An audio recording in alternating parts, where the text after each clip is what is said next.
So I thought I'd share my life is good moment with Gus because he was just a teeny pup back when this happened.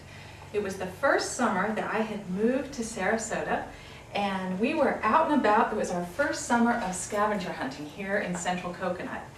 And, oh my goodness, Gus, I'm trying to keep his attention with some sausages here, as you can see. But we were out and about, exploring the neighborhood, and the sun started to set, and one of the kids, there were probably about 10 neighbor kids, and one of the kids said, you know what, why don't we make dinner together tonight? So since we lived just about 5 blocks from Publix, we all walked down to Publix, and along the way, the kids decided what we were going to have for dinner that night, and it turned out it was going to be a pork chop dinner. So pork chops and macaroni and cheese, my favorite, and baked beans. So we got to Publix, and all the kids sort of spread throughout Publix and were getting all of the ingredients, including the spices and the flour and the pork chops and everything. And we walked back, and for the next hour or two, the kids made this amazing pork chop dinner. I got out a cookbook, and they said, Miss Allison, what are you doing? We don't need a cookbook. We watch our moms cook.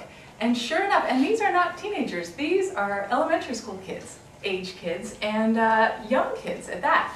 And sure enough, they washed off all the pork chops, and they got out the flour and the seasoning, and they put the oil in the pan, and they fried all the pork chops and made this amazing macaroni and cheese. And there were like, I don't know, 10 or 12 of us around the kitchen table, and we were laughing and telling stories and eating this amazing meal. And it dawned on me at that moment that this is how it was when I was growing up. I remember lots of memories of sitting around the kitchen table. And here it is, years later, and I'm having that same experience in my own neighborhood. And Gus, you were there too. And I realized that life is really good. So that's our life is good moment.